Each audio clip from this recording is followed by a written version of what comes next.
because some haters jumped up. Oh, we got somebody playing God now.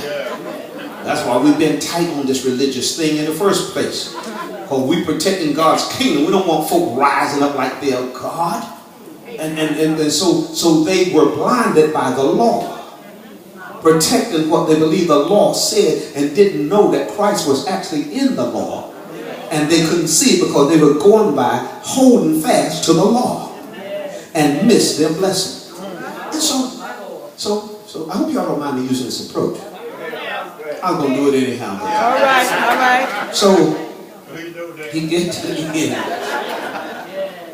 And the Lord used his downfall to teach other people. Wow. He could have said, get an appointment with me. I'll come to your house and heal you. But instead, look at what he didn't do. There weren't no ushers on duty. They lowered him right down where Jesus is. Jesus didn't even say, how did you get here? Jesus could have said, I was expecting you. Think about that for a minute. So when he goes there, he touches it, he heals it, and then you get to verse 24. He says, listen. This was done so that you may know that the Son of Man has power on earth to forgive sin.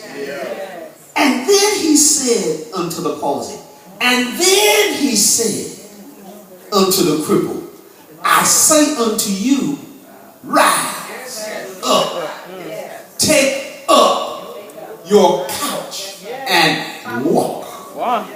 And then verse 25 says, and immediately. He ain't saying anything about, you sure? Well, first of all, he already forgave me.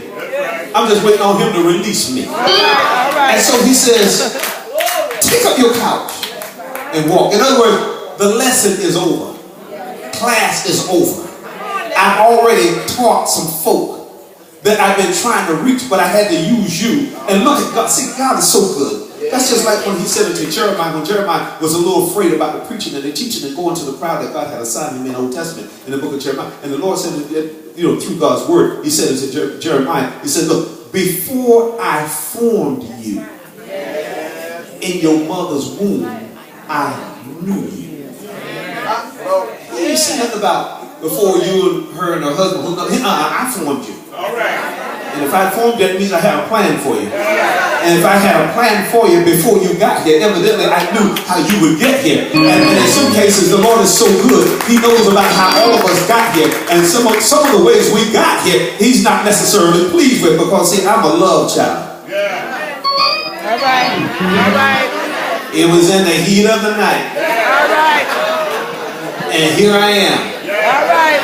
And my grandmama had to raise me while my mother left North Carolina and came and worked in New Jersey. So that's who I am. They didn't believe in those abortions and sending children back. Oh no, because this ain't right. No, you don't do that. You never know who it is God allowed you to have. Even though you might have said they were conceived in sin, that's all right. God can take sin and turn it around. And one thing that God is so good about is that he'll drop a gift inside of every sin child.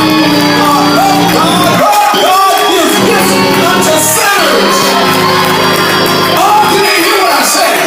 He gives gifts unto sinners. In other words, before I accepted him, he already put a gift on the inside of me. And he was looking for me to be saved one day, to realize that the gift that I have is not for worldly use, but for God's use. So he didn't give it to me the day I was saved. He poured it in me the day I came into this world.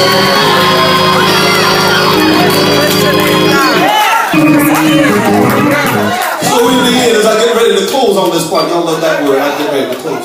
So he gets to this and he says, I say unto you, take up your couch and walk. My Lord. I said that the Lord didn't bring it back to my mind. I'm not going to say it. But now the Lord brought it back to my mind. Listen, the place was already crowded. He could not get in.